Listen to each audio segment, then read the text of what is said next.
بسم اللہ الرحمن الرحیم۔ ابلیس کا تکبر اور اس کا انجام۔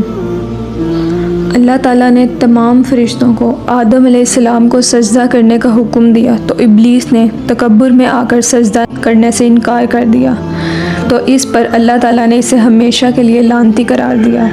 ارشاد باری تعالیٰ ہے، اور ہم نے تم کو ابتدا میں مٹی سے پیدا کیا اور پھر تمہاری شکل و صورت بنائی، پھر فرشتوں کو حکم دیا کہ آدم علیہ السلام کے آگے سجدہ کرو، تو سب نے سجدہ کیا سوائے ابلیس کے۔ تو اللہ تعالیٰ نے فرمایا، جب میں نے تجھ کو حکم دیا تو کس چیز نے سجدہ کرنے سے تجھے باز رکھا؟ اس نے کہا کہ میں اس سے افضل ہوں، مجھے تو نے آگ سے پیدا کیا اور اسے مٹی سے پیدا کیا۔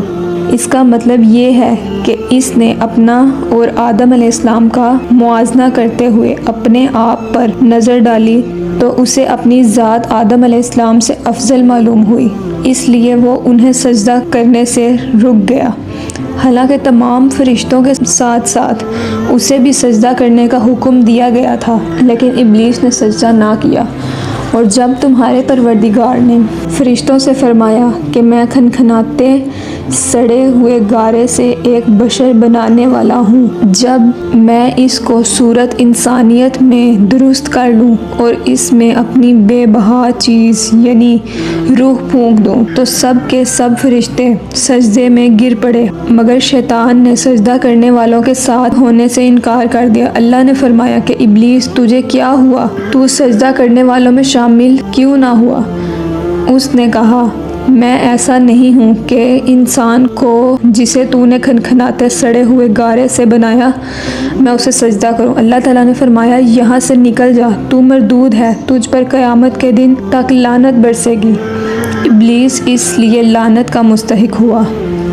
اللہ تعالیٰ نے سورہ بنی اسرائیل میں اس کا تذکرہ یوں فرمایا، اور جب میں نے فرشتوں سے کہا کہ آدم علیہ السلام کو سجدہ کرو، سب نے سجدہ کیا مگر ابلیس نے نہ کیا۔ کہنے لگا، بھلا میں ایسے شخص کو سجدہ کیوں کروں جسے تو نے مٹی سے پیدا کیا؟ حضرت ابن عباس رضی اللہ تعالیٰ عنہ کہتے ہیں، ابلیس زمین کے ان فرشتوں میں سے تھا جنہیں جن کہا جاتا تھا، اور علم و عبادت میں ان سب سے بڑھ کر تھا، اور اس کا نام عزرائیل تھا۔ اللہ تعالیٰ نے ابلیس سے فرمایا، جنت سے نکل جا۔ اس سے معلوم ہوتا ہے کہ وہ آسمان پر تھا، وہاں سے اسے نیچے اتر جانے کا حکم دیا گیا ہے، اور اس مقام و مرتبے سے بھی محروم کر دیا گیا ہے جو اسے عبادت کی وجہ سے اطاعت و عبادت میں فرشتوں سے مشابہ ہو جانے کی وجہ سے حاصل ہوا تھا۔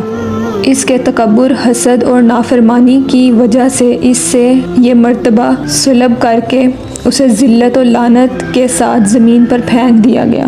رسول اللہ صلی اللہ علیہ وآلہ وسلم نے فرمایا، شیطان انسان کے راستے پر گمراہ کرنے کے لیے بیٹھا ہوا ہے۔